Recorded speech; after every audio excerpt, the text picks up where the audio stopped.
मैंने इसमें से जो भी मिड टर्म की बात करवाया हुआ है वो मैं आपको बताता हूँ। पहले हमने सबसे सबसे पहले 8051 के बारे में पढ़ा था। 8051 में और माइक्रो कंट्रोलर में और माइक्रो प्रोसेसर में क्या फर्क है, ठीक है, ये हमने पढ़ा था। फिर हमने थोड़ी बहुत असेंबली लैंग्वेज, वही जो कि हमने प्रोसेसर में पढ़ी थी, इसमें आपने देखा होगा थोड़ी थोड़ी चेंजेस थी, उनका लिखने का तरीका कार चेंज था। ब्रांच इंस्ट्रक्शंस हमने नहीं पढ़ी थी, ठीक है। आईओ पोर्ट प्रोग्रामिंग हमने नहीं पढ़ी। एड्रेसिंग मोड वही एड्रेसिंग मोड है, सिर्फ सवाई दो के, बाकी तकरीबन वही एड्रेसिंग मोड है। मैंने कहा था आप लोग खुद पढ़िएगा, ये इम्तिहान में आएगा एड्रेसिंग। तो एड्रेसिंग मोड वही वैसे ही है जैसे कि हम लोगों ने पढ़ी थी प्रोसेसर में। अर्थमेटिक और लॉजिक ऑपरेशन, इसमें बहुत सारी आपकी एग्जांपल्स दी हुई हैं वही, ये भी एग्जाम में आएगा।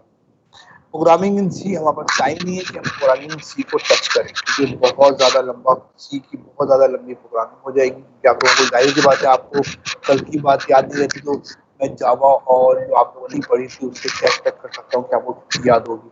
तो मुझे यकीन है कि मुझे सी दोबारा शुरू से बनानी पड़ेगी, लेकिन हमारा टाइम नहीं है, हम सी को इस दफा टच नहीं करेंगे। अब जो यहाँ तक तो हमने कर लिया था, ठीक है। हार्डवेयर कनेक्शन हमने स्टार्ट किया हुआ था, जो कि बीच में मिड में हम लोग फंस गए थे। कहाँ पे, ब्लैंक, ये हमने कर लिया था स्लाइड, ये वाली स्लाइड कर ली थी, ये स्लाइड कर ली थी। ये तमाम स्लाइडें करते हुए हम लोग बैक सिलेक्शन तक आए थे।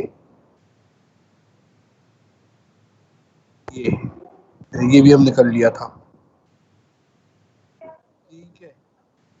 के बाद फिर हम लोग, अब जो हम टॉपिक करेंगे वो हम टाइमर, सीरियल पोर्ट और इंटरप्ट करेंगे। ये 3 टॉपिक हमको करने हैं, ठीक है। टाइम बचेगा तो हम लोग एलसीडी एंड कीबोर्ड की प्रोग्रामिंग भी कर लेंगे, मगर मुझे नहीं लगता कि हमको इन टॉपिक्स के अलावा सर कोई रिकॉर्डिंग ऑन कर ले सर।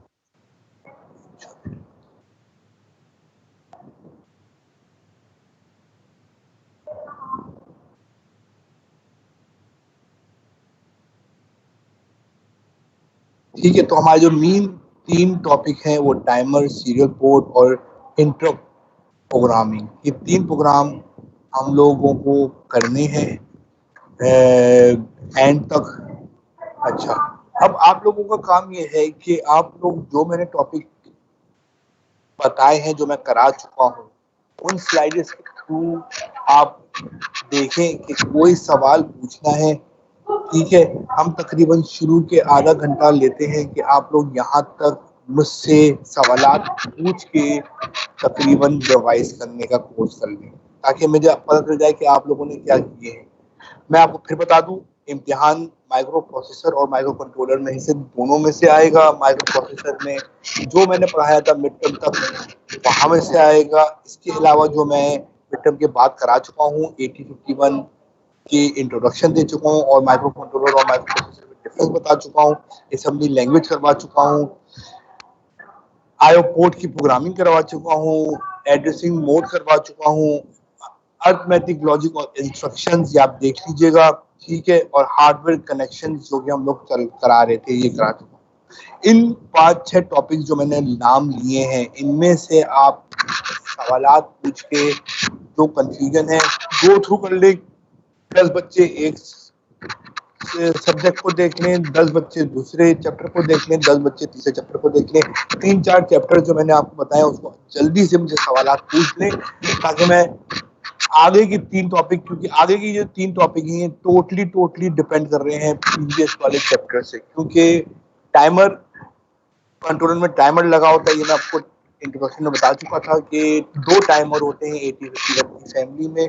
उन टाइमर्स को किस तरह, उन टाइमर्स और काउंटर को किस तरह, टाइमर और काउंटर एक ही जगह मर्ज होते हैं। सिर्फ एक बिट को चेंज करने से वो टाइमर बन जाता है, एक बिट को चेंज करने से वो काउंटर बन जाता है।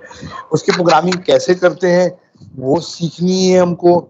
सीरियल पोर्ट की प्रोग्रामिंग सीखनी है और इंटरप्ट की प्रोग्रामिंग सीखनी है। मगर इन तीनों की प्रोग्रामिंग सीखने से पहले आप लोगों को ये तमाम चीजें आनी चाहिए कि हार्डवेयर कनेक्शन किस तरह करना है, अर्थमेटिक और लॉजिक इंस्ट्रक्शन किस तरह देनी है, एड्रेसिंग मोड्स क्या है, आईओ पोर्ट की प्रोग्रामिंग किस तरह है, असेंबली लैंग्वेज तो बेसिक ही है, और 8051 की बेसिक स्ट्रक्चर क्या है।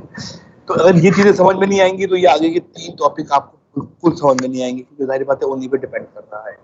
तो ये जल्दी से आप मेरे को ये जितने भी चैप्टर्स मैंने बताए हैं, चैप्टर नंबर 2 यहाँ पे जो लगा हुआ है 8051 की micro controller, assembly language programming, IO port programming, addressing mode, arithmetic, logic instruction और hardware connection and Intel Excel file.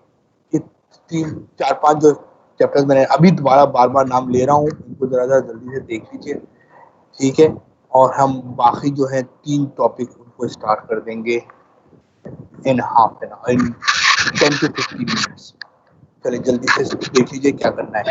मैं पहला वाला चैप्टर, चले ऐसा करता हूँ कि मैं पहला वाला चैप्टर खोल देता हूँ, स्लाइड बाय स्लाइड चलते रहते, कुछ चीज समझ में नहीं आई हो आपको तो बस सवाल, ठीक है। 8051 मैं एक एक करके स्लाइड्स आगे बढ़ाता हूँ, जहां पे जिसको जो स्लाइड का सवाल पूछना है वो सवाल, जाहिर सी बात है ये तो। अब मैं सिर्फ वो स्लाइड्स मूव करूंगा और आप देखते रहिएगा कि क्या क्या है। ये इंट्रोडक्शन है सिर्फ, उसके माइक्रो कंट्रोलर की रैम रोम के बारे में बताया हुआ है। ये माइक्रो कंट्रोलर और माइक्रो प्रोसेसर के डिफरेंस बताई, ये भी डिफरेंस बताया हुआ है, ये भी डिफरेंस बताया हुआ है, और फिर ये बताया हुआ है कहाँ कहाँ यूज होते हैं। मेरे ख्याल से इसमें तो ऐसा कोई खास चीज नहीं है जो आपको सवाल पूछें, मगर स्टिल अगर कुछ सवाल पूछना है इसके बारे में तो सवाल पूछ सकते हैं। ये मुख्तलिफ कंपनियां हैं माइक्रो कंट्रोलर जो बनाती हैं 8050, ये कॉन्फ़िगरेशन दी हुई है कि 8051 की फैमिली में जो जो मेंबर्स हैं उनकी क्या क्या फीचर्स हैं। असेंबली प्रोग्रामिंग, 8 बिट के रजिस्टर्स होते हैं, ठीक है। ये तमाम बताया हुआ है, एमएसबी के साथ ये रजिस्टर्स की ताकत बताई हुई है। यहीं पे आपको बताया हुआ था पीसी और डीपीटीआर क्या होता है, ये आपको पता होना चाहिए। ये छोटी छोटी इंस्ट्रक्शन बताई हुई है कि मूव कैसे करते हैं और ऐड कैसे करते हैं, ठीक है। ये आपको करा चुके हैं तमाम चीज़ें, एडिंग की करवा दी है। जिस तरह ऐड कराते हैं वैसे ही सब्ट्रैक्ट करवाते हैं, वही वैसे ही सब्ट्रैक्ट विद बोरो करवाते हैं, वैसे ही सब्ट्रैक्ट विद कैरी करवाते हैं। ये तमाम चीज़ें आपको माइक्रो प्रोसेसर में करवा चुके हैं, वही चीज़ें बार बार रिपीट होंगी माइक्रो कंट्रोलर के हवाले से। फॉर्मेटिंग में थोड़ी सी फर्क आ जाएगा जो कि हम बता चुके हैं। काम बनेगा किस तरह, 4 चीज़ें हर प्रोग्रामिंग लैंग्वेज में 4 चीज़ें होती हैं। उनमें से जो 4 चीज़ें मेन होती हैं वो एडिटर प्रोग्रामिंग होता है, असम्बलर प्रोग्रामर होता है, लिंकर प्रोग्राम होता है और ओएच प्रोग्राम होता है माइक्रो कंट्रोलर। ये इसमें बता दिया है कि क्या चीज़ें सही हैं और कौन सी चीज़ें हम वैलिड नहीं हैं। 60 बिट प्रोग्रामर को किस तरह यूज़ करते हैं, ये तमाम चीज़ें करवा चुके हैं। मशीन लैंग्वेज, ये तमाम चीज़ें हम उसको हम तेज गो थ्रू जल्दी से कर लेते हैं। कोई सवाल पूछना हो तो उसमें से आप सवाल बीच में मुझे इंटरप्ट करके सवाल पूछ सकते हैं। ऐसे भी बताना चाह रहा हूँ कि ये चीज़ें मैंने करवा दी हैं, बाद में ये नहीं कहेगा ये आउट ऑफ कोर्स आ गया था। ये एक एक चीज़ मैंने करवा दी है। यहाँ लेकिन यहाँ पे भी बैंक सिलेक्शन बताई थी जो कि आपने रिवाइज नहीं की थी, और वो बार बार आप लोगों को मसला करता है। इसी तरह एग्जैक्टली अगर आप लोगों ने इस चीज़ को रिवाइज नहीं किया तो टाइमर, सीरियल पोर्ट और इंटर प्रोग्रामिंग में ये बार बार आपको तंग करेगी। तमाम चीज़ें मैंने करवा दी। ये सिर्फ इंट्रोडक्शन चल रहा है किसका, असेंबली लैंग्वेज का, जो कि असेंबली लैंग्वेज है माइक्रो कंट्रोलर 8051 की। बैंक सिलेक्शन यहाँ पे भी करवा दी थी, उसके बावजूद भी आप लोगों को अंदाजा नहीं हुआ था कि किस तरह करा दी। 4 बैंक हैं 8 8 बिट के, उन एक एक बिट को कैसे रिकॉग्नाइज करते हैं 8 9 से 8 7 बैंक सिलेक्शन। यहाँ पे आकर हम लोग काम हमारा खराब हो गया था। उसके बाद फिर ये कुछ एग्जांपल्स हैं, ये आप देख लीजिएगा, इसमें कोई भी ऐसी चीज नहीं है। स्लाइड 90, सर इससे पहले वाली एग्जाम्पल। जी बेटा,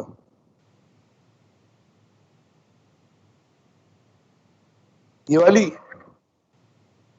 हाँ क्या इसमें क्या पूछना है?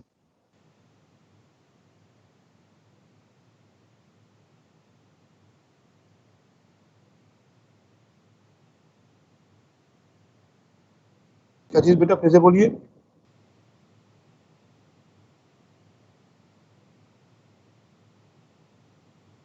वो बैंक को सिलेक्ट कर दिया, बैंक 2 को सिलेक्ट करने के लिए आपको क्या चाहिए, कौन से नंबर चाहिए आपको बैंक 2 सिलेक्ट करने के लिए? देखिए बैंक 2 सिलेक्ट 10 करने के लिए क्या चाहिए जी? 10 क्या बनता है? 3 सॉरी 10 क्या बनता है? 3। ठीक है, तो वहां पे 3 लिखते हैं आप। अगर बैंक 0 सिलेक्ट करना होता तो क्या लिखते हैं आप? 0। 4 बना किस तरह है?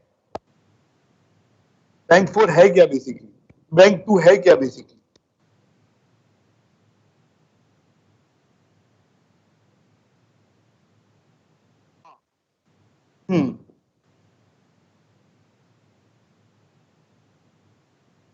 जी बिल्कुल नहीं, वो तो खुद ब खुद सिलेक्ट कर लेगा उस रजिस्टर के एड्रेसेस को। मेन मसला ये कि यहाँ पे बैंक 2 सिलेक्ट कैसे हो रहा है?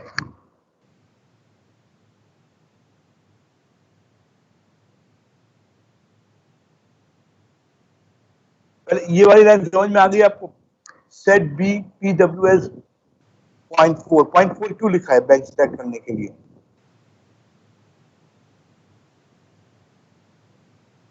पॉइंट 4 का पॉइंट 4 में क्या है?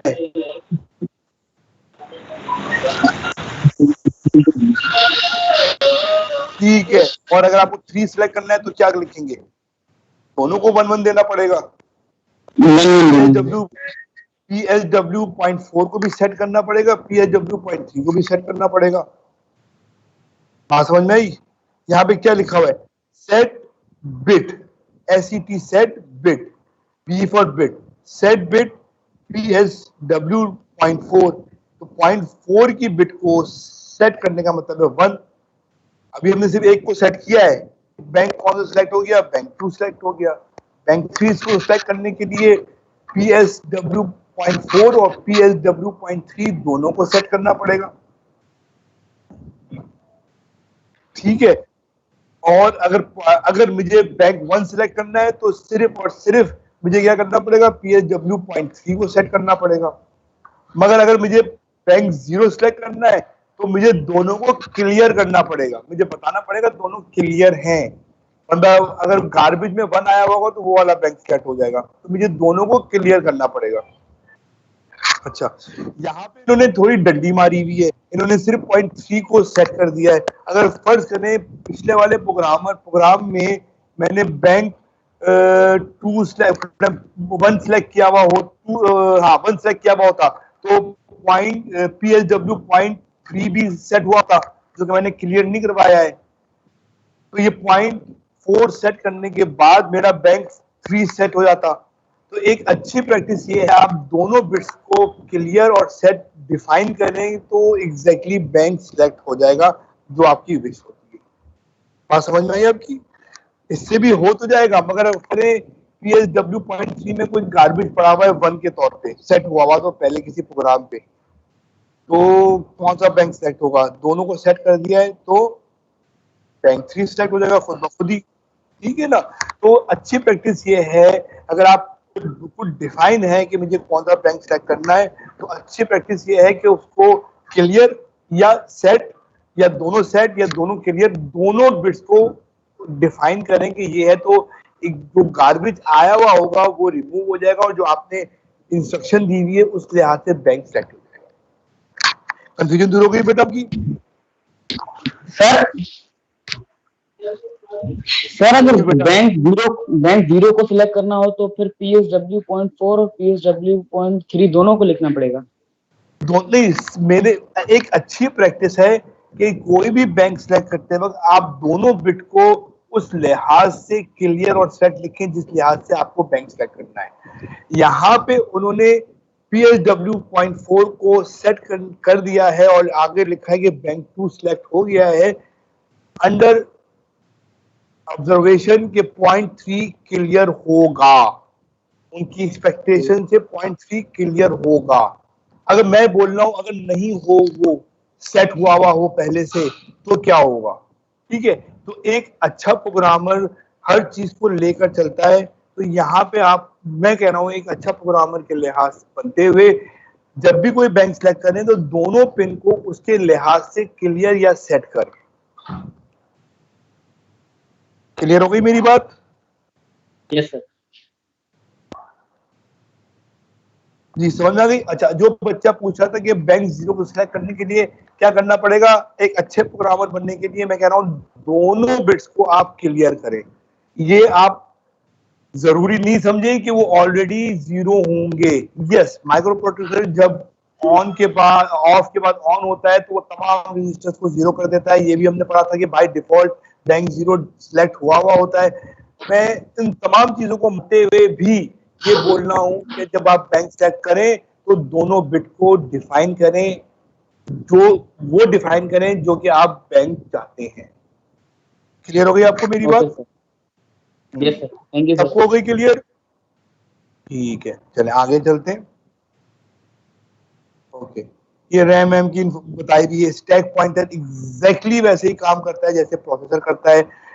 बाकी रजिस्टर्स की तरह वो काम करता ही करता है। स्टैक में एक खूबी और आ जाती है जिसका प्रोसेसर के स्टैक में आई थी, वो पुश एंड पॉप का फिनोमेना लगाता है और एग्जैक्टली वैसे ही लगाता है जैसे कि हम लोग लगाते थे। After push 6, after push 1, after push 4, exactly वैसे ही फिनोमेना लगाता है। नीचे से भरता हुआ ऊपर जाता है और जब पॉप कर रहे होते हैं तो नीचे से निकलना स्टार्ट होता है और वो माइनस होता चला जाता है। याद है ये पूरी चीजें? स्टैक पॉइंटर की कहानी याद है आपको? सही, वैसे एग्जैक्टली वैसे ही काम कर रहा होता है ये। अच्छा, अगर 8 बिट से ज्यादा 16 बिट का डिजिट है तो वो एक के बजाय 2 जंप करेगा, ठीक है ना? वो वही एग्जैक्टली वैसी चीजें होती हैं जैसे कि प्रोसेसर में था। अच्छा, ये सबनी लैंग्वेज हमने तमाम कर ली है। अच्छा, जंप, कॉल, लूप। अच्छा, ये मैं चाह रहा हूं कि सबसे आखिर में करें। ये एग्जैक्टली जंप, लूप और कॉल एग्जैक्टली वैसे ही है जैसे आप लोगों ने सी में पढ़ा था। जब हम एक दो जंप कर चुके हैं अपने प्रीवियस प्रोसेसर में, long jump, short jump, jump with zero, वो तमाम की तमाम चीजें मैं चाह रहा हूँ कि हम असेंबली लैंग्वेज को आखिर में करें जब हम लोग अपना तमाम चीजें रिवाइज कर लेंगे। जो अभी आज हमारे मेरे ख्याल से आज रिवाइज कर लेते हैं तमाम चीजें, ताकि चीजें सॉर्ट आउट हो जाए कि हमको किस डायरेक्शन में पढ़ाई करनी है। ठीक है, तो मैं चाह रहा हूँ कि आज की क्लास में ये सब चीजें रिवाइज कर ले जो मैंने शुरू से लेकर आखिर तक माइक्रो कंट्रोलर में करा। माइक्रो कंट्रोलर की बात कर रहा हूँ, माइक्रो कंट्रोलर में करवाया, माइक्रो प्रोसेसर मिड टर्म से पहले था, वो आप खुद रिवाइज कर लीजिएगा। ठीक है, तो ये मैं रिवाइज के बाद कराना चाहता हूँ ताकि आपको चीजें क्लियर तो हो जाए। वरना मैं जंप और लूप में अगर आपको और कॉल में स्टार्ट करा दूंगा तो अगर आपकी चीजें की चीजें स्ट्रॉन्ग नहीं होंगी तो आप लूप में और जंप में ही खो जाएंगे। कॉल तो बहुत दूर की बात। ठीक है, तो इस चैप्टर को हम बाद में लेकर चलते हैं। अच्छा, इस चैप्टर को हम जो लिखा हुआ है ब्रांच बोलते हैं। ठीक है, ब्रांच में 3 किस्म की होती हैं, जंप, लूप और कॉल। ये हम लोग आज की रिवीजन क्लास के बाद करेंगे। ठीक है, ओके, आईओ पोर्ट पे आ जाते हैं। आईओ पोर्ट प्रोग्रामिंग, ये हम तमाम चीजें कर चुके हैं कि हमारे माइक्रो कंट्रोलर 81 की फैमिली में कितने पोर्ट हैं और उस पोर्ट को कैसे यूटिलाइज करेंगे। ठीक है, अच्छा, इसके बाद इसमें मेरे ख्याल से कोई चीज पूछने वाली तो है नहीं, ये हम लोग कर चुके थे। पोर्ट 1 0.1 है, पोर्ट 0 है, पोर्ट 2 है और यहाँ पे कुछ डिवाइस, कुछ एक्स्ट्रा कीज है, पोर्ट 3 जिसे बोलते हैं, जिसमें ट्रांसमिशन, इंटरप्ट और टाइमर की पिन है और रीड राइट की पिन है। ठीक है, कोई सवाल पूछना है इसमें? नहीं, ओके। एड्रेसिंग मोड मैंने कहा था आप लोग खुद कीजिएगा ये। ठीक है, वही एड्रेसिंग मोड है, वहां पे हमने कितने पढ़े थे, ये आपको खुद रिवाइज करना है। वैसे ही काम करता है और वैसे ही फॉर्मेटिंग है उसकी। ठीक है, इसी तरह ये अरिथमेटिक और लॉजिक इंस्ट्रक्शंस हैं। ठीक है, add, subtract, multiply, divide, it is called arithmetic. और नॉर और जितने भी गेट्स के ऑपरेशंस हैं उनको क्या कहते हैं, लॉजिकल ऑपरेशंस। ये 3 चैप्टर्स बहुत इंपॉर्टेंट हैं बेस बनाने के लिए। IO port programming, addressing mode. IO port programming में क्या है, वो जो आपके जो पोर्ट है उनकी पिंस आपको अच्छी तरह पता होना चाहिए कि वो क्या कर रही है और क्या नहीं कर रही है। अब इन 3 चैप्टर्स में कोई सवाल पूछना है तो बता दें, वरना फिर हम लोग ब्रांच इंस्ट्रक्शन स्टार्ट कर देते हैं। सर मल्टीप्लाई और डिवाइड अगर आप रिवाइज करा दें तो, क्योंकि पीछे भी प्रॉब्लम हो रही थी। ओके,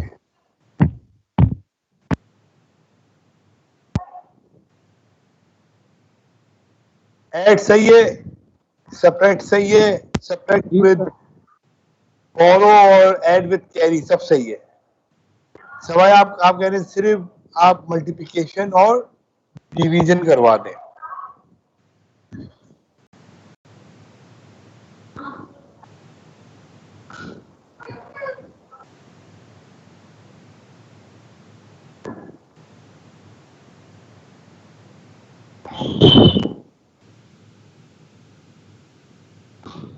डिवीजन का आ गया ना, ये मल्टीप्लिकेशन का आ गया। मल ए बी, सिंपल, खत्म। क्या प्रॉब्लम है इसके अंदर? सर लास्ट टाइम जो था वो बाइट वर्ड इस तरह की चीजें थी, इसमें नहीं है ये सब। ये सब नहीं है, जब भी तो माइक्रो कंट्रोलर इम्प्रूव वर्जन है माइक्रो प्रोसेसर का, वो तमाम चीजें। अच्छा मैं आपको बताता हूँ, प्रोसेसर को पूरी एक एक चीज डिफाइन करनी पड़ती थी। बाइट क्या है, वर्ड क्या है, अगर बाइट और वर्ड मल्टीप्लाई हो रहे हैं तो वो कैसे होंगे, ठीक है, और वर्ड मल्टीप्लाई हो रहे हैं तो कैसे होंगे, प्रोसेसर को बताना पड़ता था। ये जो प्रोसेसर को जो बताएगा वो अब हम नहीं बताएंगे, वो कंट्रोलर बताएगा। हम कंट्रोलर को सिर्फ नंबर दे देंगे 16 बिट के या 8 बिट के नंबर दे देंगे, बाकी वो कंट्रोलर की जिम्मेदारी है कि वो प्रोसेसर को बताए कि कंट्रोलर की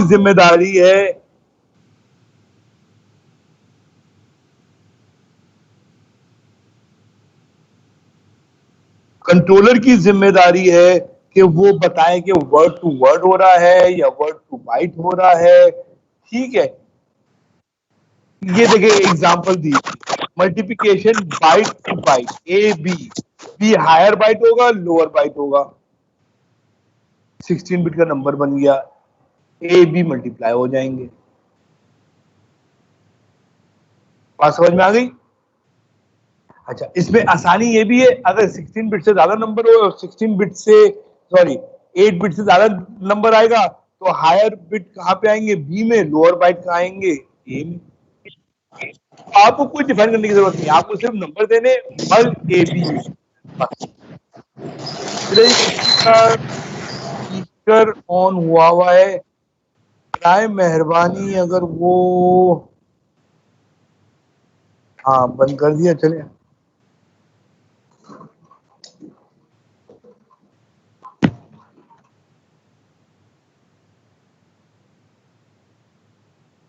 आवाज आ रही है मेरी तमाम सबको? जी सर।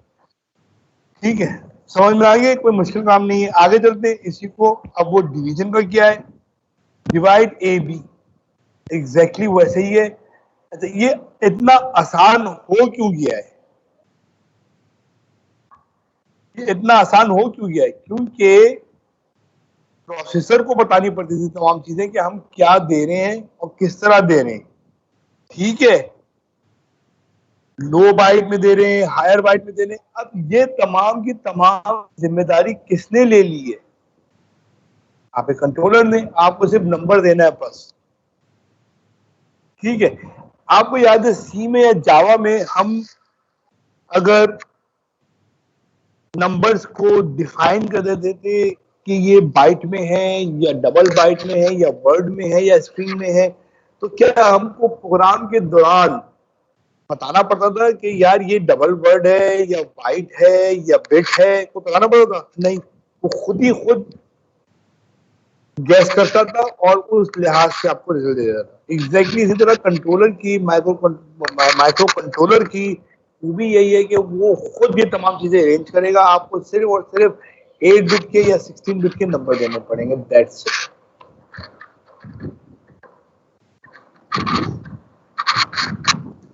बस जो चीज याद करने वाली है वो ये चीज याद करने वाली है, ये रिमाइंडर कहाँ बचेगा, पोजीशन कहाँ आएगा और रिमाइंडर कहाँ आएगा, हाई बिट कहाँ आएगा, लोअर बिट कहाँ आएगा, बस और कुछ नहीं। सर इन्होंने कोड में MUL लिखा हुआ है, यहाँ पे DIV आएगा। MUL DIV आएगा, हाँ सही बोल रहे हैं आप, सॉरी यहाँ पे DIV आएगा, ये गलत लिखा हुआ है, बिल्कुल DIV आएगा।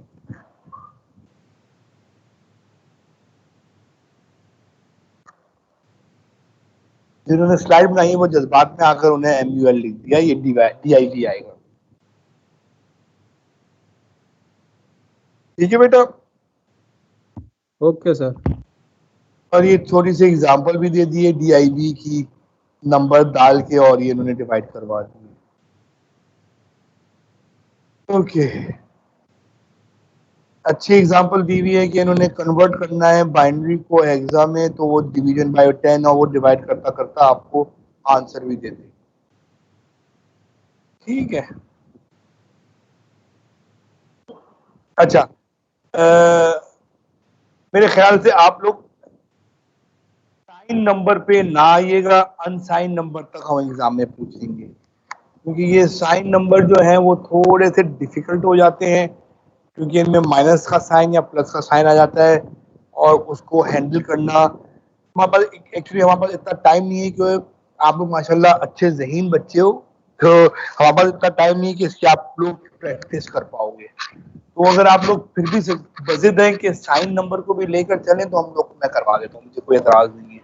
और मैं आपको बता दूं, ये थोड़ा सा हैंडल करना थोड़ा मुश्किल हो जाता है, इसकी बाइट्स कम हो जाती हैं, और आखिरी वाली बाइट को साइन नंबर के लिए डिफाइन करना पड़ता है। तो जो डिसीजन लेना है अभी ले लीजिए, क्या साइन नंबर पे आप लोग जाएंगे या नहीं? No sir. No sir. फौरन नो सर की तो फौरन जवाब आता है, सवाल पूछते रहो तो जवाब नहीं आता है। चले, ओके। इसके अलावा जो सबसे इजी थिंग थी माइक्रो प्रोसेसर में, वही सबसे इजी थिंग जो है हमारी जो है किसमें है, अच्छा फ्लैग रजिस्टर तो मैंने करवा दी थी ना इसके, ठीक है। सबसे इजी चीज है एंड, नॉर, एंड, कुछ नहीं करना है, बस इंस्ट्रक्शन को याद रखना है। आप भी अगर हमको एंड कराना था तो क्या कराते थे वहां पे, याद है कुछ किसी को?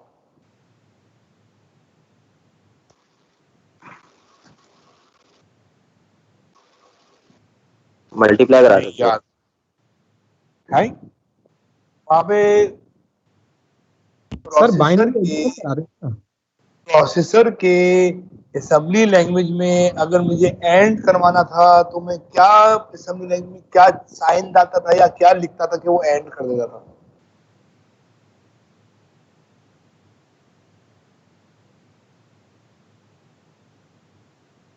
भूल गए? एनीवे, सर वो देख लीजिएगा आप लोग। वो आप मल्टीप्लाई का साइन कहाँ लगाते थे बेटा? तुम्हें याद नहीं? असेंबली में क्या करते थे हम लोग? एंड के लिए, और के लिए, एक्सॉर के लिए, उसकी सारी कमांड्स थी ना। चले खैर, वो देख लीजिएगा। यहाँ पे एंड के लिए ANL, ठीक है। तो वो क्या करेगा, ए को, ए में जो भी चीज पड़ी हुई है उसको एंड कर देगा, किसके साथ? OF के साथ, जो एग्जांपल दी, खत्म। ठीक है, ए में क्या पड़ा हुआ है? 35। बस ये इंस्ट्रक्शन। और के लिए क्या यूज करते थे वहां पे, तो याद नहीं है, यहाँ पे हम ORL यूज करते हैं। ठीक है, एक्सॉर के लिए यहाँ पे ARL यूज करते हैं। तो मेरे ख्याल से इसमें कुछ पूछने वाली चीज है नहीं। आप अगर इसके भी कोई सवाल है तो आप मुझे बता दें।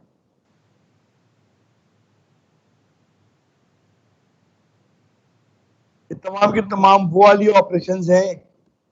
अच्छा, यहाँ पे जो आप देख रहे हैं बार बार आ रहा है CJNE, ये क्या इंस्ट्रक्शन है? ये लूप की इंस्ट्रक्शन है, जो मैं कह रहा था कि अगर आप लोगों ने ये अरिथमेटिक वगैरह कर लिए हैं तो फिर जाकर मैं आप लोगों को ब्रांच करवाऊंगा। जी, मल्टीप्लाई वगैरह पूछ रहे थे, वो इसमें मच इजियर है एज कंपेयर टू प्रोसेसर वो आपने देख लिया है।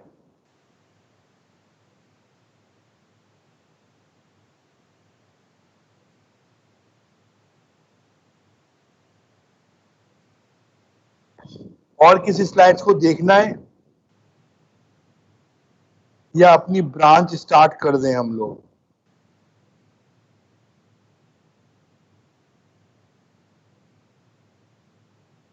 अब जवाब नहीं आ रहा।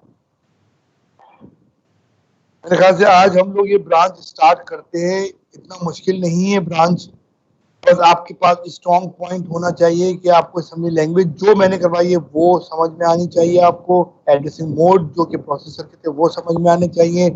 आईओ पोर्ट प्रोग्रामिंग के लिहाज से आपको आईओ पोर्ट पता होने चाहिए, कौन कौन से आईओ पोर्ट्स हैं, और अर्थमेटिक लॉजिक इंस्ट्रक्शन पता होने चाहिए। ठीक है, ये पता होंगी तो ब्रांच बहुत इजीली हो जाएगा आपसे। हार्डवेयर कनेक्शन में कुछ भी नहीं है। हार्डवेयर कनेक्शन में वही उन्हीं पोर्ट्स को यूज करते हुए हम लोग कनेक्ट कर रहे होते हैं। Yes, typical point timer, serial port और इंटरप्ट, और ज्यादातर सवालात जो हैं इन्हीं में से बनते हैं, टाइमर, सीरियल पोर्ट और इंटरप्ट में से। मगर इनको टॉपिक्स को कराने के लिए मुझे ये ऊपर के टॉपिक आप लोगों के स्ट्रॉन्ग होंगे तो ही टाइमर की प्रोग्रामिंग हो पाएगी। यस, टाइमर का जो रजिस्टर है वो बहुत सिंपल सा है। ठीक है, उसकी बिट सेट करनी पड़ती है, मगर वो बिट सेट करने से पहले वो तमाम जो थ्योरी है वो आपको पता होंगी, जब भी आपसे वो बिट या बाइट सेट हो पाएंगे, जिस लिहाज से आपको टाइमर को या काउंटर को या सीरियल पोर्ट को प्रोग्राम करना है। जी, लूप से स्टार्ट करें फिर जंप से स्टार्ट करें, या कोई सवालात अभी आपके रह गए हैं? स्टार्ट कर लें तो चले, सही। जो बाकी जो जिनकी लैब थी, क्या वो भी शामिल हो गए? यहाँ 38 के करीब तो बच्चे आ गए हैं, तो एक अटेंडेंस ले लेते हैं एहतियातन।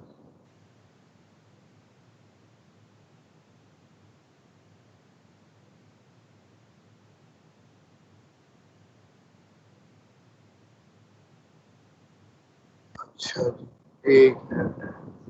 ओके, कोई सवाल पूछना चाह रहा था, मुझे ऐसा लगा उसने माइक खोला है।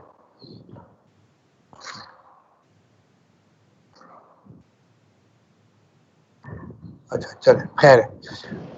जब लूप एंड कॉल, पहले तो ये फर्क आप लोग देख लें कि इनमें फर्क क्या है। लूप बिल्कुल ही अलग है जंप से और कॉल से। ठीक है, लूप क्या है? लूप ये है, जिस तरह आप लोगों के वहां पे सी में या जावा में हम लोग लूप यूज करते थे, एग्जैक्टली वही लूप है। नेस्टेड लूप हो या सिंपल लूप हो, आपको एक चीज बार बार रिपीट करवानी है, चाहे उस एडिशन करवानी हो, चाहे सब्ट्रैक्शन करवानी हो, मल्टीप्लिकेशन करवानी हो, या अपना नाम लिखवाना हो, या कोई चीज भी बार बार रिपीट करवानी है, उस चीज की रिपीटेशन के लिए हम लोग एक चीज यूज करते हैं, repeating a sequence of instruction. जरूरी नहीं है सीक्वेंस ऑफ इंस्ट्रक्शन, एक इंस्ट्रक्शन भी अगर आपको रिपीट करवानी है तो आप वही इंस्ट्रक्शन बार बार तो नहीं लिखेंगे, वो इंस्ट्रक्शन आप लूप में डाल दो तो वो इंस्ट्रक्शन बार बार रिपीट हो जाएगा। खैर, यहाँ पे जो लिखा हुआ है वो पढ़ रहा हूँ, repeating a sequence of instruction a certain number of time is called. एक सर्टेन नंबर ऑफ टाइम के लिए लूप कराना है, रिपीट करवाना है, तो उसके लिए हम लोग। अच्छा, अब लूप के कई तरीके से करवा सकते हैं। मैं सबसे पहले लूप लेकर चलूंगा, फिर जंप, और फिर उसके बाद call. Okay, loop action is perform by DJNZ register, ये लेबल है। अच्छा, ये एक लूप उन्होंने एग्जांपल दिए कि परफॉर्म किस तरह होगा। ठीक है, DJNZ, ठीक है, ये एक इंस्ट्रक्शन है। The register is डिक्रीमेंटेड, D for decrement, JNZ jump not zero, ये हम लोग प्रोसेसर में कर चुके थे। वो बार बार फ्लैग के कौन सी बिट को देखेगा अगर मैं ये वाली इंस्ट्रक्शन देता हूं? कौन बताएगा मुझे? सर जीरो फ्लैग को। जीरो फ्लैग को देगा। वो जीरो फ्लैग को क्या क्या देखेगा कि डिक्रीमेंट उस वक्त तक करते चले जाओ जब तक वो वाला फ्लैग जीरो नहीं हो जाता। जब नॉट जीरो, अगर वो जीरो नहीं है तो जंप करते चले जाओ। इस तरह समझ लें आप लोग, जंप नॉट जीरो, जंप करते जाओ जब तक वो जीरो नहीं होगा। वो जीरो कब होगा? डिक्रीमेंट करते करते किसी भी रजिस्टर को वो चेक करता रहेगा, रजिस्टर को चेक नहीं करेगा, उस रजिस्टर की वैल्यू को डिक्रीमेंट करता चला जाएगा। कब तक? जब तक वो जीरो नहीं हो जाता। और वो कैसे पता चलेगा वो जीरो हो गया है? कि जैसे ही आंसर जीरो होगा फ्लैग रजिस्टर पे क्या आ जाएगा? 1। जैसे ही फ्लैग रजिस्टर पे 1 आएगा वो डिक्रीमेंट करना पड़ेगा। ये छोटी सी एक एग्जांपल दी हुई है लूप। ये लूप है, ठीक है, क्योंकि वो एक ही चीज को बार बार रिपीट कर रहा है। और इस टाइप के लूप को बोलते हैं लूप विथ कंडीशन। कंडीशन के साथ अगर मैं कह रहा हूं कि a is equal to a plus 1, ये मैंने लूप में डाल दिया और लूप को मैंने दे दिया a इज इक्वल टू 100, ये भी कंडीशनल वो है। वाइल का लूप पढ़ा था आप लोगों ने? Sir yes sir. जी हाँ, क्या था वाइल का लूप? सर कंडीशन के ऊपर डिपेंड करता था। जब तक ये हो नहीं बेटा, वाइल का दूसरा बच्चा बोल रहा है, फिर बताओ। सर, इसमें ये वाइल में ये होता था कि जब तक ये वाली कंडीशन हो तब तक ऐसा काम करते रहो, इस तरह से। अच्छा चलो ठीक है, अब मैं और डिफाइन कर देता हूँ। वाइल 0 क्या था या वाइल 1 क्या था? सर वाइल 1 का मतलब लूप चलता रहेगा।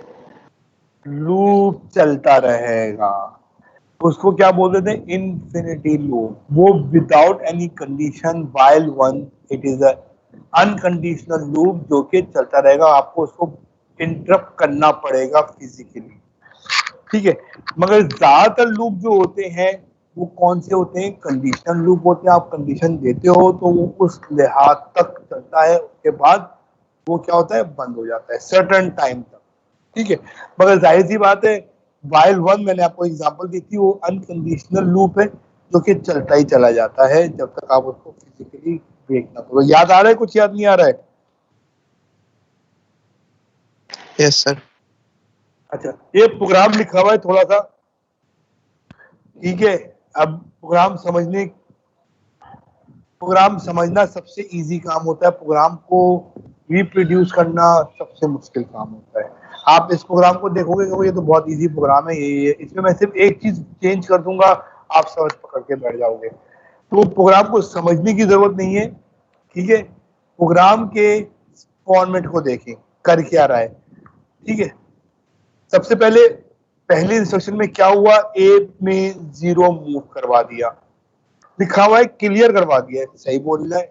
0 का मतलब ही क्लियर होता है। तो प्रोग्राम को इस तरह समझें कि वो आप प्रोग्राम रटे नहीं, प्रोग्राम को इस तरह समझें कि आप उसको रिप्रोड्यूस कर सकें, ठीक है। दूसरे इंस्ट्रक्शन बाय इंस्ट्रक्शन समझने की कोशिश करें। अब ए क्या हो गया? क्लियर हो चुका है, ठीक है, खत्म हो गई बात। फिर दूसरा लिखा हुआ है मूव R2, उसमें 10 क्या कर दिया है? आपने डाल दिया है। ये आगे लिख रहा है load counter R2 is equal to 10। ना आपने काउंटर पढ़ा है ना टाइमर पढ़ा है आपने। आप ये इस पे गौर ना करें कि आगे क्या लिखा हुआ है, ठीक है। उसने एक कहानी लिख दी है जो कि बाद में आपको समझ में आएगी। अभी आप सिर्फ इंस्ट्रक्शन समझे। ए में 0 चला गया, R2 में 10 चला गया। क्यों डालने अभी वो बाद में समझ में आएगा आप, अभी जो लिखा हुआ है उस पर गौर ना करें। फिर उन्होंने एक लेबल दे दिया है, ये जो डॉट से पहले जो भी अल्फाज लिखा होता है वो लेबल होता है। ये आपके ऊपर डिपेंड कर रहा होता है कि आप इस लेबल का क्या नाम दें। इन्होंने अगेन लिख दिया है।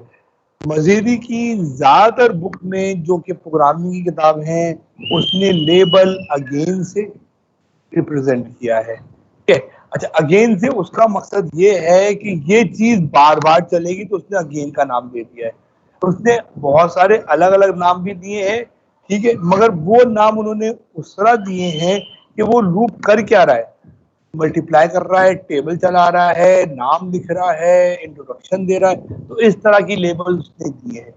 तो एक अच्छा प्रोग्रामर जो होता है वो लेबल का नाम इस तरह देता है कि जो उसका फंक्शन होता है, ताकि जब अगर कभी भी प्रोग्राम को करेक्ट करना पड़े तो उसको पता हो गया ये मैंने लेबल तो दिया हुआ है, इसका काम ये होगा जब मैंने ये नाम दिया है। ठीक है, जिस तरह आप लोग अपने आईडीज बनाते हैं, हसन मोहम्मद 007, अबे 007 क्या है, उसने जेम्स बॉन्ड की कोई अच्छी सी फिल्म देख ली होगी, उसको वो पसंद आ गया होगा, उसने 007 दे दिया। इस तरह के लेवल्स ना दीजिएगा, ना एग्जाम्स में, और ना अगर आप प्रोग्रामिंग अपने सेल्फ के लिए कर रहे होंगे उसके लिए। ठीक है, क्योंकि ना मुझे 007 से कोई दिलचस्पी है, ना मुझे ये दिलचस्पी कि वो आपको पसंद है। मुझे सिर्फ दिलचस्पी ये है कि आपने जो प्रोग्राम बनाया है वो चलता हुआ हो, और ये आपने लेबल क्यों दिया है, इस लेबल से कॉरस्पॉन्डिंग करते हुए कोई नाम सजेस्ट करके आप लिख लीजिएगा। अगेन का मतलब क्या है कि ये वाली जो एडिशन जो करवाना चाह रहा है, लिखा हुआ अगेन एड A3, ये जो चीज भी एडिशन जो करवाना चाह रहा है वो बार बार करवाना चाह रहा है। ठीक है, अच्छा अब बार बार करवाने के लिए उसको एक लूप चलाना था, लूप का नाम दे दिया गेम। ठीक है, ओके, अब ये ए में हमारे पास क्या था, 0, अब वो क्या कर रहा है, ऐड करा रहा है 3, अब वो 0 + 3 हो गया। अब इस लूप को चलाएगा कैसे, कोई ना कोई कंडीशन देना पड़ेगी। हम ऐड बार बार क्यों कैसे करवाएंगे, ठीक है, या तो हम ऐड दोबारा कर दें, add A,3, add A,3, add A,3, जितनी भी तब आप करवाना चाहते हो आप, ठीक है, वो लिख देंगे हम। मगर मुझे एक ही इंस्ट्रक्शन को बार बार लिखने की जरूरत नहीं है, मेरे पास एक फंक्शन है लूप का, लूपिंग का, क्योंकि मैं उसको यूटिलाइज करके क्या कर दूंगा, लूप चला दूंगा। मैंने एक कंडीशन लगाई है, डिक्रीमेंट करो, और उस वक्त तक डिक्रीमेंट करते रहो जब तक 0 फ्लैग पे 1 आए। ठीक है, और R2 को लिया है मैंने, डिक्रीमेंट R2 को लिया है। मुझे अब समझ में आ जाइए, R2 में 10 इसलिए डाला था क्योंकि उसको 10 टाइम्स मुझे ऐड करवाना है। अच्छा, अब मैं एग्जाम में कैसे पूछूंगा, मैं एग्जाम में इस तरह पूछूंगा कि मुझे एक रजिस्टर में 5 ऐड करवाना है और 50 टाइम्स करवाना है। तो अब बताए कौन कौन से रजिस्टर पे क्या क्या वैल्यू आ जाएगी। मैं फिर सवाल पूछ रहा हूं आपसे, अगर मैं एग्जाम में पूछूंगा तो मैं इस तरह पूछूंगा कि मुझे एक 5 ऐड करवाना है और 5 को 50 टाइम्स ऐड करवाना है।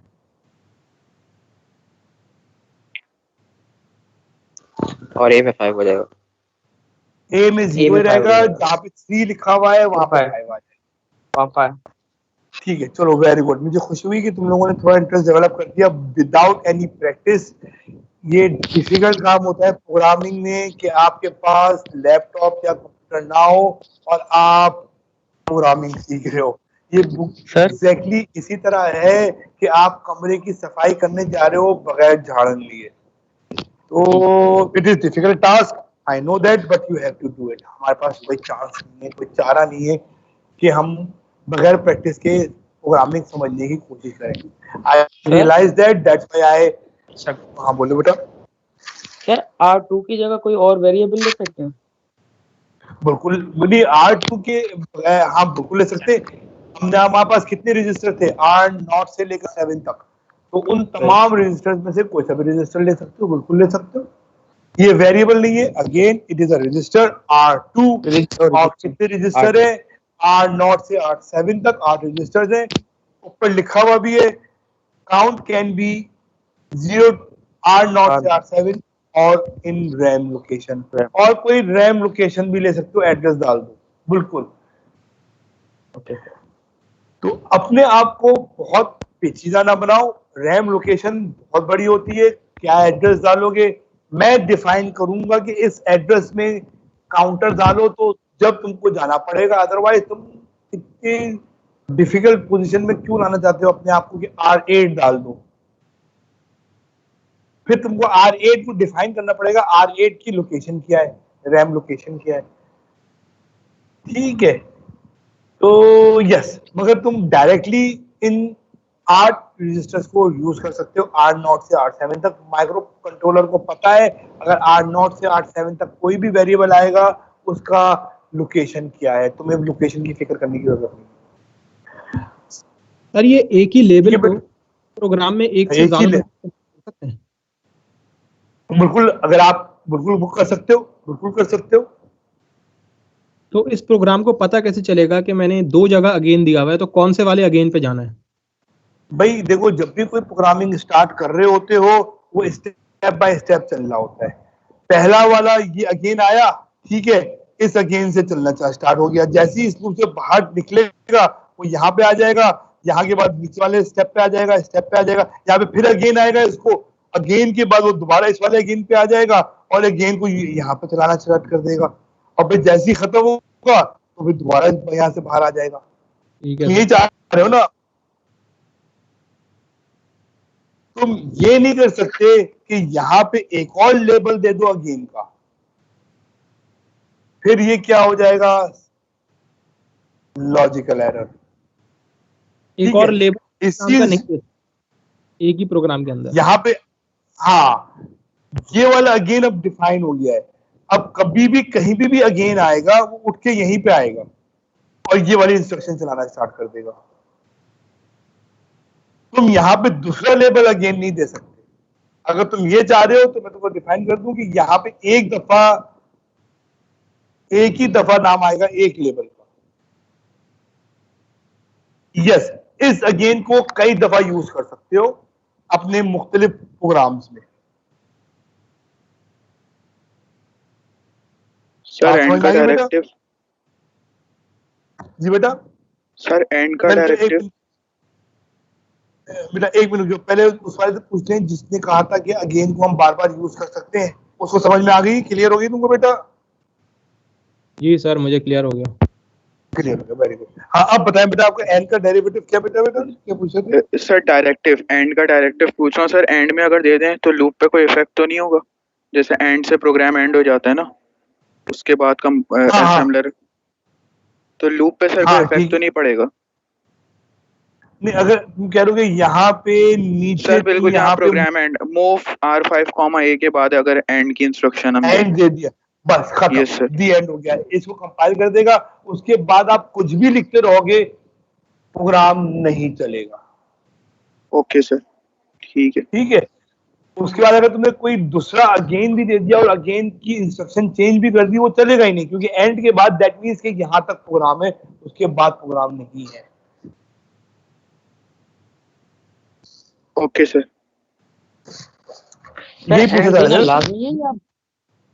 जी बेटा, एंड देना लाजमी। अभी मैं ये तो इंस्ट्रक्शंस हैं, ठीक है, वो हमने उसमें पढ़ा था जब हम लोग अपनी असेंबली प्रोग्रामिंग कर रहे थे। ये प्रोग्राम बनाते क्या है, चार प्रोग्रामिंग के 4 स्टेप होते हैं, एडिटर, असेंबलर, कंपाइलर, ठीक है, उसके बाद OH। उन चारों प्रोसेस से गुजरने के लिए वो जब भी एडिटर पे एंड लिखा हुआ आएगा वो वहां तक असेंबली लैंग्वेज को प्रोग्राम करेगा। तो वहां पे जरूरी है एडिटर में एंड लिखना लाजमी तौर पे। वो जो मैं डेरिवेटिव पढ़े थे वो दोबारा रिवाइज कर लीजिएगा, that was the part of the programming. वो तमाम चीजें होंगी, ये तो सिर्फ इंस्ट्रक्शंस है, ये प्रोग्राम नहीं है, दिस इज इंस्ट्रक्शंस। प्रोग्राम बनाना पूरे पहले सिखा चुका हूं असेंबली लैंग्वेज में कि ओरिजिन कहां से देना है, ठीक है, इक्वेट क्या करना है, वो तमाम चीजें वो देनी लाजमी है, और प्रोग्राम कहां तक कंपाइल करना है, एंड देना लाजमी है।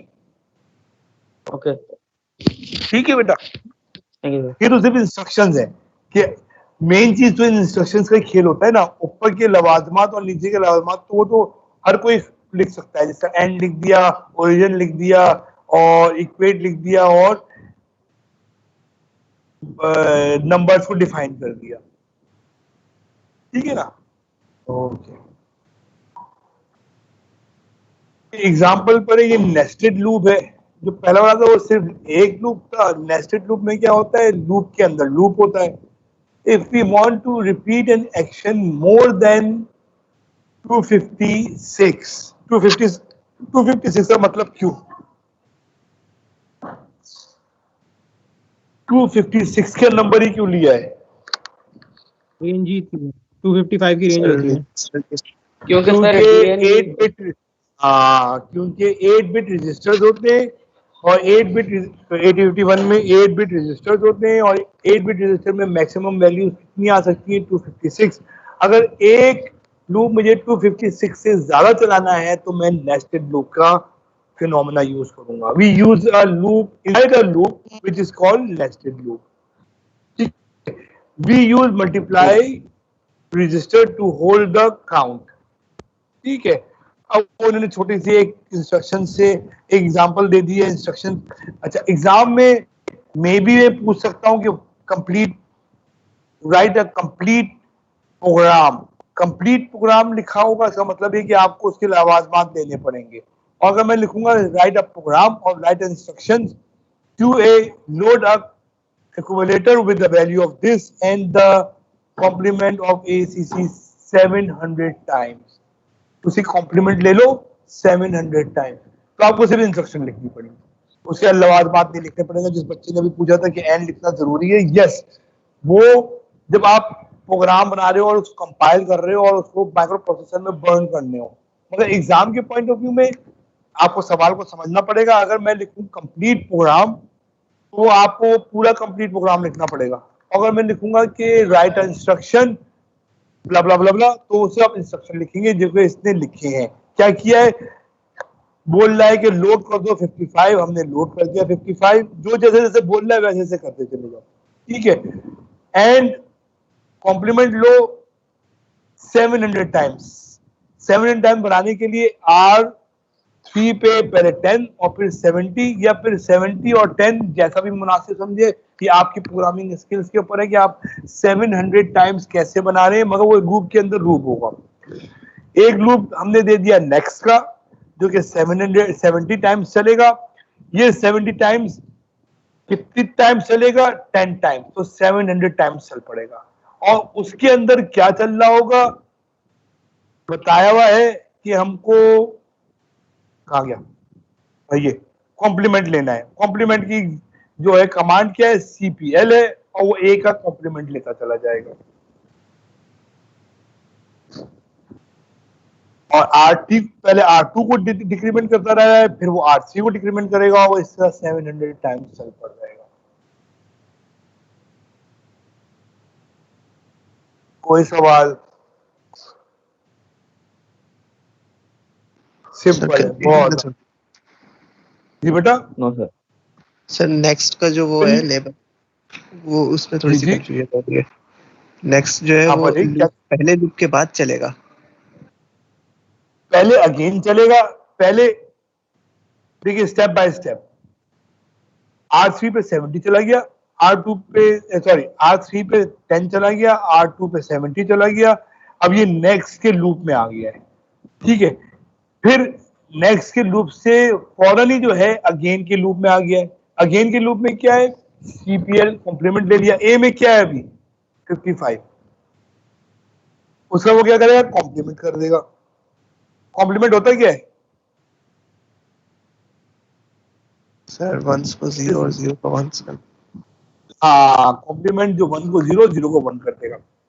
अब वो क्या करेगा, कॉम्प्लीमेंट लेने के बाद नीचे आएगा। अब वो R2 को देख रहा है, R2 को डिक्रीमेंट कर रहा है और उस वक्त तक डिक्रीमेंट करता चला जाएगा जब R2 में 0 नहीं हो जाता। 70 टाइम चल गया। अब वो क्या नीचे आया, इस लूप से बाहर निकल गया। अब नीचे आया R3 पे। R3 पे क्या है,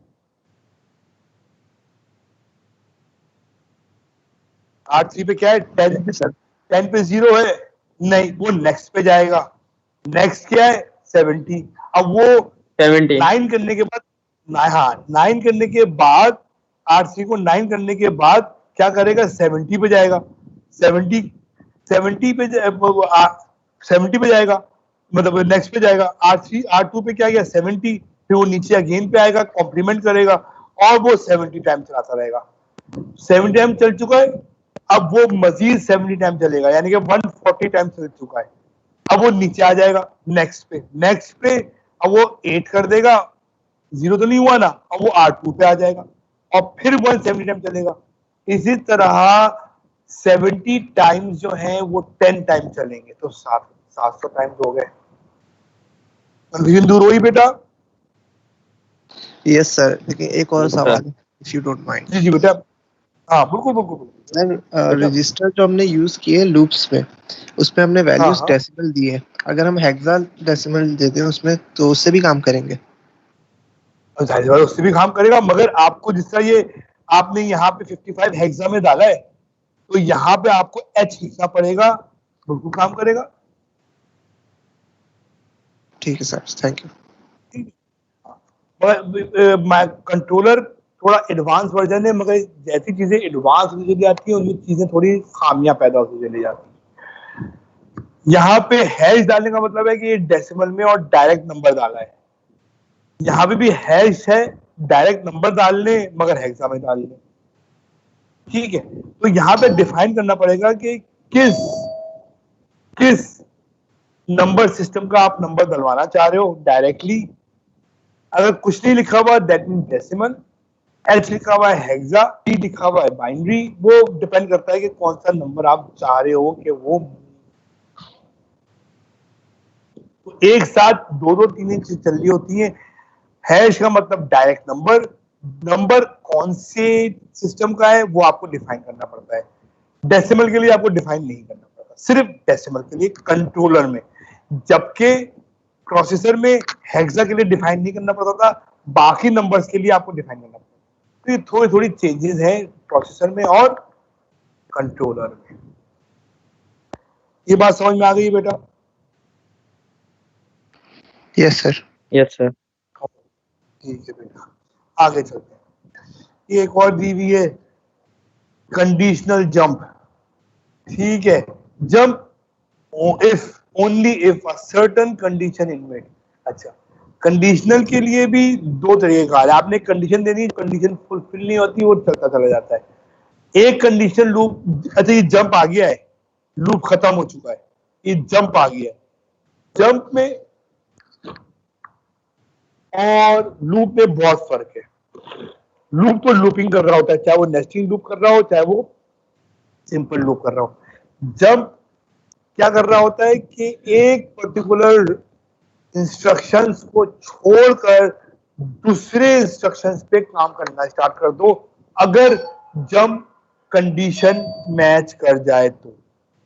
जिस तरह की कॉल कर रही होती है, कॉल क्या कर रही होती है, आपने एक लेबल दिया और कॉल करके उस लेबल का नाम दे दिया, तो वो तमाम काम छोड़ के उस प्रोग्राम को लेकर आ जाएगा। दोनों में फर्क क्या है? कॉल क्या करता है कि उस प्रोग्राम पे चला जाता है, वो तमाम इनपुट लेकर जो कि उसने प्रीवियस इंस्ट्रक्शन से ली हुई है। ठीक है, जंप ये नहीं करता है। जंप क्या करता है, वो कंडीशन मीट होती है, वो तमाम चीजें छोड़कर उस प्रोग्राम पे चला जाता है और वहां से वो नई वैल्यूज स्टार्ट कर देता है। ये एग्जैक्टली इसी तरह है जैसे कि आप लोग सी में या जावा में वॉइड मेन वॉइड लिखते थे। वॉइड का मतलब क्या, कोई इनपुट नहीं आ रही है इस मेन में और कोई आउटपुट नहीं जा रही है। ठीक है, मगर कुछ जगहों पे जैसा लूप होता था, a is equal to bracket में आप लिखते थे equal to 5 comma a is equal to 10 और कॉमा a प्लस प्लस, यानी कि इंक्रीमेंट करते चले जाओ, उस वक्त तक इंक्रीमेंट चले जाओ जब तक a 10 के बराबर ना हो जाए। और a स्टार्ट कहां से हो रहा है, ये इनपुट दे रहा है। ठीक है, बात समझ में आ रही है? ये वॉइड नहीं है। जंप वॉइड टाइप का है, ना इनपुट लेकर जाएगा ना आउटपुट लेकर आएगा, वो उस प्रोग्राम को चलाकर वहीं पे खत्म करके दोबारा पुरानी वाली इंस्ट्रक्शन आ जाएगा। याद समझ में आ गई आपको ये दोनों में फर्क? Yes sir. अच्छा, क्यों इसके लिए जरूरी है प्रोग्राम को समझने के लिए कि कहाँ पे आपको जंप यूज करना है, कहाँ पे कॉल यूज करना है। दोनों में बहुत ही माइनर सा फर्क है। वो मैं आपको बता चुका हूँ। अच्छा, अब इस प्रोग्राम को देखिए, JZ label jump if A is equal to 0। अच्छा, ना इन्होंने यहाँ पे A डिफाइन किया हुआ है और ना कुछ किया हुआ है। उन्होंने कहा है कि JZ का मतलब कि जंप करो जब 0 हो। अब वो क्या 0 हो? वो जाहिर सी बात है फ्लैग रजिस्टर की बात कर रहा है, किसी और रजिस्टर की बात नहीं कर रहा है। फ्लैग रजिस्टर के बिट 0 को बात कर रहा है। जब भी वो हम लिखेंगे JZ तो वो सिर्फ उसी रजिस्टर की बिट को देखेगा जो कि प्री डिफाइन है कंट्रोलर में, यानी कि फ्लैग रजिस्टर की 0 बिट। ठीक है, अब देखिए वो क्यों बोल रहा है A इज इक्वल टू 0 हो। मूव कर दिया R0 पे, जो भी है वो A, यानी कि A is equal to R0 के बराबर हो गया। सही बात है। JZ ओवर, क्या मतलब? क्या jump if A is equal to 0, क्या ओवर पे चले जाओ अगर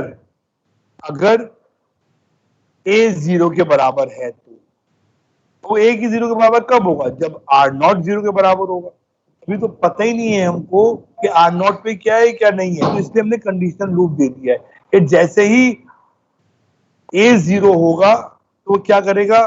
चला जाएगा ओवर पे। ओवर लेबल है, उसके प्रोग्रामिंग करेगा। ठीक है, मूव AR0। अब ये कराना क्या चाह रहे हैं?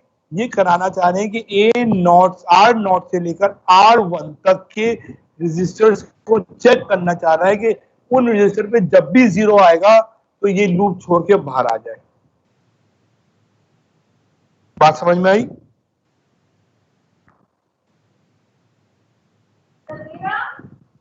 R0 से R7 तक जब भी कोई भी बिट 0 होगी वो क्या करेगा? उस लूप से बाहर आ जाएगा और ओवर की तरफ चला जाएगा। ओवर पे कोई प्रोग्राम बना हुआ है तो वो प्रोग्राम परफॉर्म करना स्टार्ट कर देगा। ये बात क्लियर हो गई है? तो सर अगर फर्स्ट R0 में ही 0 आ गया तो बाकी रजिस्टर की तो बारी नहीं आएगी। क्या फिर से बोले? मैं कह रहा हूँ अगर R0 में ही 0 आ गया और नीचे मजीद डिफाइन हुए R1, R2, R3, तो इनकी तो बारी नहीं, वहां पे बारी नहीं आएगी, बिल्कुल बारी नहीं आएगी। ये प्रोग्राम ही यही चाह रहे हैं कि देखो लिखा हुआ है jump if A is equal to 0। जब भी A 0 होगा वो बाहर आ जाए, चाहे वो पहले अटेम्प्ट में आ जाए या वो आखिरी अटेम्प्ट में आए। ठीक है बेटा? सही है। चाहे वो R0 पे आ जाए, चाहे वो R7 तक चला जाए, जैसे ही 0 आएगा वो कह रहा है खत्म करो इस प्रोग्राम को, बाहर आ जाओ। उसकी कंडीशन ही यही है। कंडीशन जैसे मैच करेगा तो ओवर हो जाएगा, वो ओवर हो जाएगा। ओवर नहीं हो जाएगा, ओवर वाले प्रोग्राम पे चला जाएगा, ओवर वाले लेबल पे चला जाएगा। हो सकता है ओवर वाले लेबल पे एंड लिखा हुआ वो खत्म कर दे, वो उसके ऊपर डिपेंड कर रहा है कि ओवर पे क्या लिखा हुआ है। वो हमने नहीं डिफाइन किया। अभी हमने सिर्फ डिफाइन किया है कि R0 से R7 तक के जो भी रजिस्टर्स हैं उनमें कभी भी पहले टर्म में 0 आ जाए वो बाहर आ जाए। ठीक है बेटा? एक और छोटा सा इंस्ट्रक्शंस दी हुई है, determine if R5 contain the value of R5, बताया अगर वो 0 है, इफ सो अगर है पुट 55 इन इट। अगर R5 को चेक करो, उस पे अगर 0 है, अगर 0 तो उस पे 55 एज डाल दो। तो वही करेंगे, R5 को A में डाल देंगे। ठीक है, जब नॉट 0, अगर उस पे 0 होता है तो क्या करे? नेक्स्ट चला जाए। अगर 0 नहीं होता, जब नॉट 0, अगर नॉट 0 है तो नेक्स्ट पे चला जाए। अगर 0 है, ठीक है, तो क्या करे? 55 मूव कर। लिखा है if A is not 0, A 0 नहीं है, ठीक है, तो क्या करे? वहां पे चला जाए। अगर 0 है तो उसको 55 डाले। ठीक है, इंस्ट्रक्शंस हैं, 3 इंस्ट्रक्शंस हैं।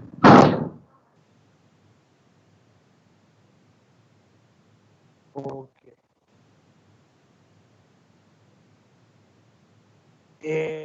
चले अब ऐसा करते हैं कि यहाँ तक हम, अब हमारे पास 15 मिनट्स रह गए, हम अटेंडेंस भी लेनी है और सवालात भी पूछने, तो हम ये रोकते हैं अपना मैं चाह रहा था कि आज ही कंप्लीट हो जाता लूपिंग वाला, ताकि मेरे पास ये जो 3 टॉपिक हैं ये मैं अगले क्लासेस में निपटा देता, मगर चले खैर है, कोई बात नहीं, हम यहाँ तक रखते और नेक्स्ट क्लास में हम टाइमर, सीरियल पोर्ट और इंटरप्ट्स की इसको खत्म करने के बाद स्टार्ट कर देंगे।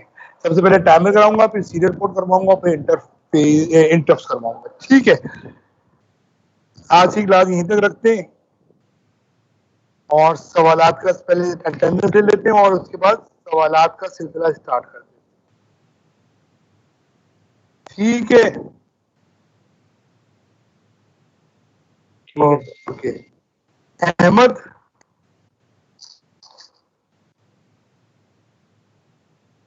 Ahmad,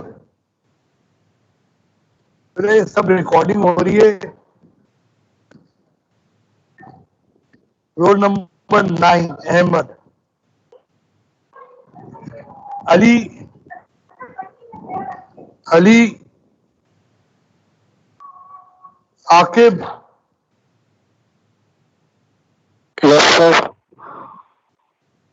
Ayesha, Present, sir.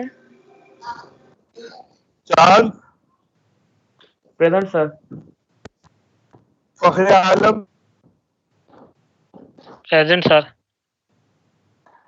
Farid, present sir. Riyaz, present sir. Ammad, present sir. Junaid, sir. Kiran, Present, sir. Bilal,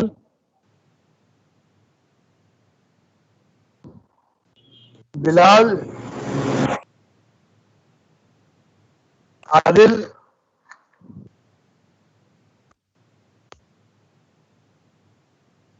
Adil, present sir. अंजल,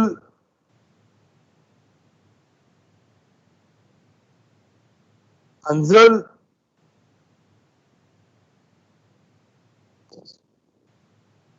roll number 24 Anjal, Asadullah,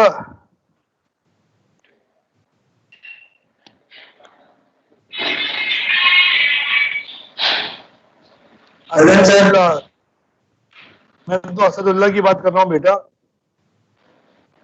Mohammad Aslam, uncle present है। Mohammad Aslam present sir.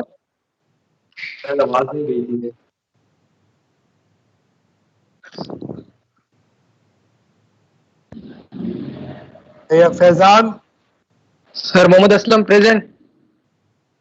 ठीक है बेटा। Present sir. अजान, अंकल भी अजान present। अभी आया है। शुरू से हूँ सर। प्रेजेंट। 1 तुम घंटा 30 गायब से हो गए 6 थे, सेकंड हो गए तुम्हारे सर। पास मेरे पास रिकॉर्डिंग सर, मैं सारी ग्रुप हो रही है बेटा। सर अकरम, सर मोहम्मद असलम कॉल चल रही है। अकरम बेटा, बस बस बस मैं वो नाम कहानी नहीं सुनाई। Present sir. Akram, present sir. Jafar,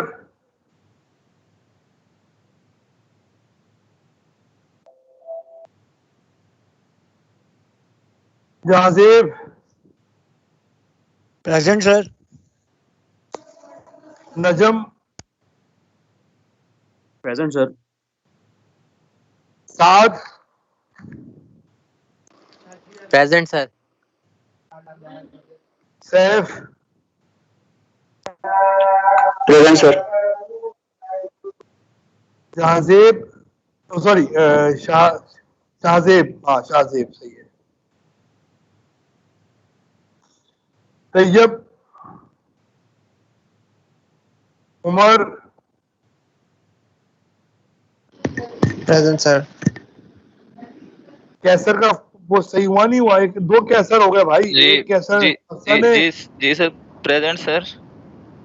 अच्छा कैसर, ये तुम तो बहुत दिनों के बाद आए हो। ये जी सर, माइक का इशू था सर, मैं डेली क्लासेस लेता हूँ सर। बेटा मेरे पास तो नहीं आता तुम्हारी। सर ये आपकी कैसर माइक खराब सर डेली लेते हैं। बेटा वो दूसरे वाले कैसर का माइक खराब है भाई। मेरा 61 नंबर है सर ये 61 ही कहीं खराब है सर। यही बेटा आपसे तो नहीं पूछ रहा हूँ मैं, जिससे पूछ रहा हूँ वो जवाब दे। आप क्यों बीच में बोल रहे हैं? जब आपसे पूछा जाए जब जवाब दीजिए आप। जी सर। चलो ठीक है, माइक ठीक हो गया आपका या नहीं? मुबारक हो आप। जी थैंक यू सर, हो गया sir. Nadeem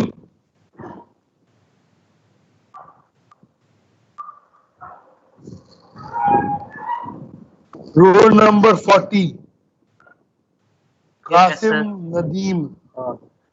yes sir. Sidal present sir. Sir present. ठीक है बेटा। सलमान जहीर, ये कोई नया बंदा है। Salman roll number 27।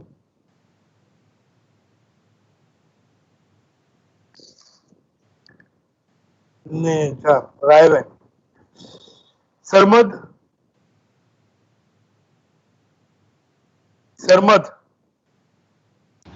Present sir. Shahbaz present sir. Shahid present sir. Siraj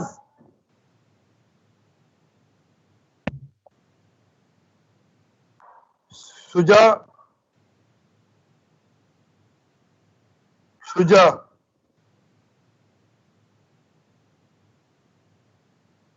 role number 23। Sir present. क्या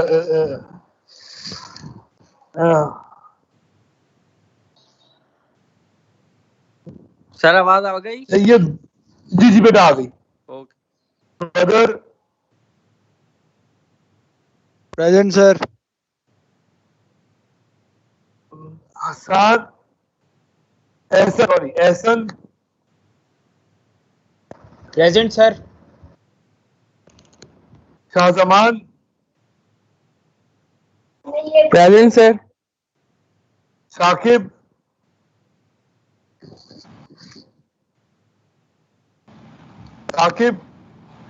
present. Tahir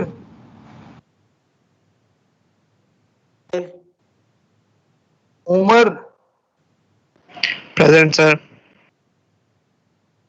Zahid sir Tahir present sir. Sir Zahid present. ठीक है बेटा। Jain present sir.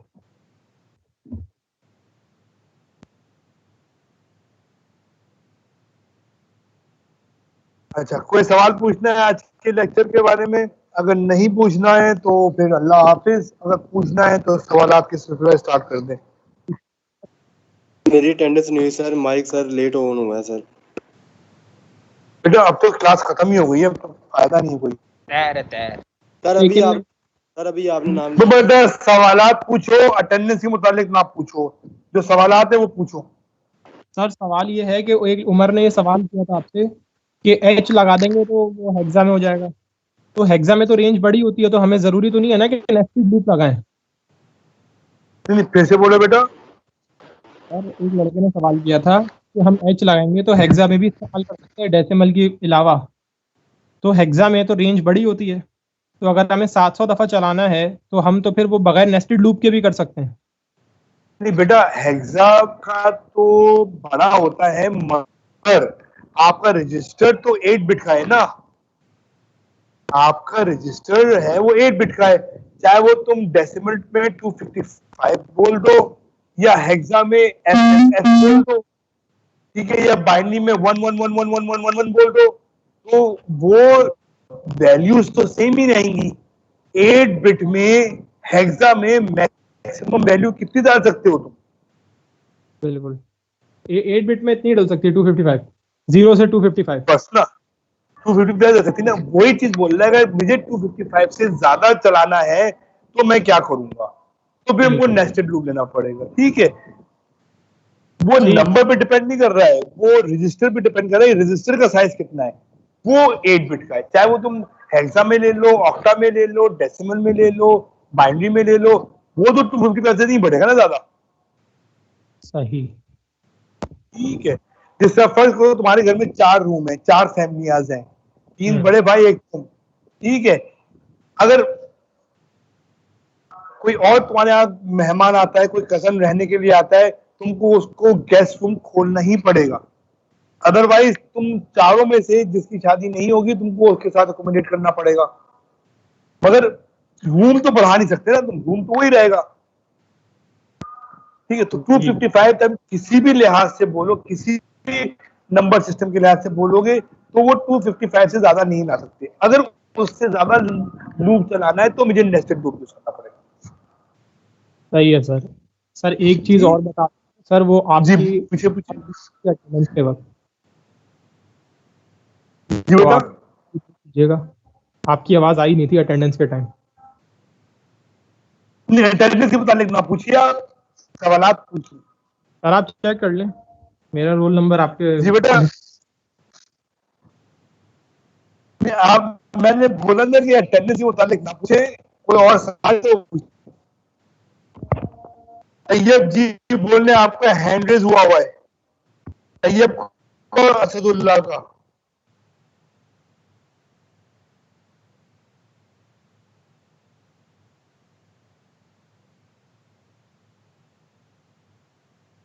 बेटा जो जंप वाला जे जेड है ना, वो सिर्फ 0 को चेक करेगा। जैसे ही 0 हुआ वो बाहर।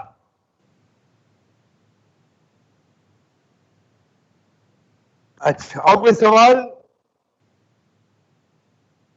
चले सर 0 को चेक करेगा तो 0 फ्लैग पे तो 1 आएगा ना, अगर वो 0 फ्लैग देखेगा तो। हाँ, उसका मतलब ही यही है कि वो 0 फ्लैग को चेक करेगा। जी सर, बिल्कुल। इसीलिए हम एक इंस्ट्रक्शन दे रहे हैं, क्योंकि इंस्ट्रक्शन बाय इंस्ट्रक्शन चल रही होती है ना। इंस्ट्रक्शन दे रहे हैं कि वो ए में पहले मूव करे ताकि रिजल्ट जनरेट हो। जब रिजल्ट जनरेट होगा, अगर वो ए पे 0 होगा तो फ्लैग खुद ब खुद 0 को 1 कर देगा, तो मतलब 0 फ्लैग को 1 कर देगा। अब वो उसको चेक कर रहा होगा। ठीक है, चले। और कोई सवाल बेटा? सर एक सवाल है। सर दो अगर हम 8 बिट के रजिस्टर्स यूज करेंगे नेस्टेड लूप में, तो उसकी रेंज क्या बनेगी? मतलब कितनी बार रिपीट हो सकता है लूप? क्या बोले बेटा, फिर से बोले? मतलब अगर हमने 2 रजिस्टर्स यूज किए नेस्टेड लूप में, तो उसकी रेंज कितनी बनेगी? सिंगल रजिस्टर में तो 255 बन रही है। 255 into 255। ओके। 255 into 255। अगर दोनों रजिस्टर को उसकी मैक्सिमम वैल्यूज पे चलाएंगे तो 255 into 255 इतने टाइम 2 रजिस्टर को यूज करते हुए नेस्टेड लूप चला सकते हैं। अगर इससे भी ज्यादा बड़ी वैल्यू चलानी है आपको, तो आप तीसरा रजिस्टर यूज कर लें। तो 255 into 255 into 255 इतने टाइम्स आप इंस्ट्रक्शन चला सकते हैं। अगर उससे भी बड़ी चाहिए तो 4 लूप यूज कर लें। तो काफी लूप नेस्टेड लूप में चला सकते हैं आप। ठीक सर। और कोई सवाल?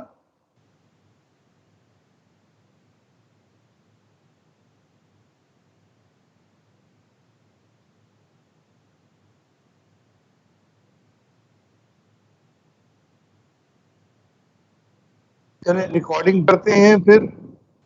कोई सवाल नहीं है आपका तो